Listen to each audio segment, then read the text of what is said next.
문화재청이 낙서로 훼손된 경복궁 담장을 복원해 공개하면서 문화유산 훼손 방지 종합대책을 발표했습니다. 사찰 성보 유무를 포함한 국가유산 보호를 위해 CCTV와 지원 인력을 확대하겠다고 밝혔습니다. 권금주 기자가 취재했습니다. 지난달 16일과 17일 이틀간 스프레이 낙서로 훼손돼 충격을 안겨준 경복궁 영추문 담장과 국립고궁박물관 담벼락. 문화재청은 사건 발생 당일부터 8일에 걸쳐 하루 평균 전문가 30여 명을 투입해 응급복구를 진행한 뒤 복원된 담장을 공개했습니다.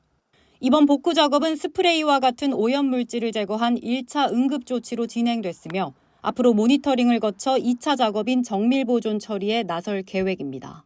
문화재청은 이번 경복궁 훼손 사태를 계기로 국가유산 보호 대책을 강화하기로 하고 종합대책을 발표했습니다.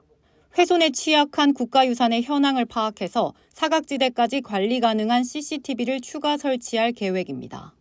또 문화재 점검 인력을 내년까지 25%가량 늘리는 등 훼손을 사전에 방지하는 국가유산 돌봄 사업도 확대하기로 했습니다.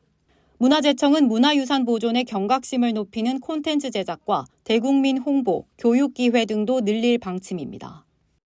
이러한 훼손은 계획적이라기보다는 문화유산을 소중히 여기지 않는 인식 부족의 그 원인이라고 생각합니다. 따라서 문화재청은 경복궁의 경우와 같이 악의적 훼손에 대해서는 엄정하게 대응하는 한편 낙서 훼손에 대한 조속한 후속 조치, 재발 방지 대책과 함께 인식 개선을 위한 홍보 교육도 강화하고자 합니다. 이번에 문화재청이 분류한 훼손에 취약한 국가유산에는 경복궁, 창경궁 등 4대 궁궐을 비롯해 전국 곳곳의 전통 사찰도 포함됐습니다. 소중한 문화유산이자 신앙의 대상인 성보로서 사찰불상과 벽화 등은 그동안 회불 사건 등으로 몸살을 앓아왔습니다. 지난 2020년에는 술에 취한 행인이 조계사 대웅전 주변에 불을 질러 건물 외벽의 벽화 일부가 그을리는 사건이 발생했습니다.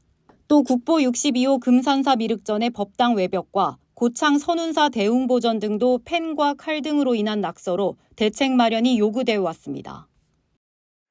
불교 문화유산 같은 경우에 2, 3년 전 대웅전 내부에 낙서가 있다든지 아니면 부처님 불상을 중심으로 한 일종의 이제 페인트 훼손 같은 것들이 발생한 적이 있습니다. 현재까지의 훼손에 대응하는 방식이 화재, 즉 방화나 실화에 대한 대응이 첫 번째였다면 이제부터는 국가유산 체제 하에서 낙서 등의 훼손에 대해서도 보호 보존의 대책을 확대하는 이런 방향으로 나아갈 계획입니다. 이번 경복궁 낙서 훼손과 응급 복구를 계기로 전통문화유산의 대다수를 차지하는 불교유산의 예기치 않은 훼손과 재난에도 한층 면밀한 대응책이 필요하다는 지적이 나오고 있습니다. BBS 뉴스 권금주입니다.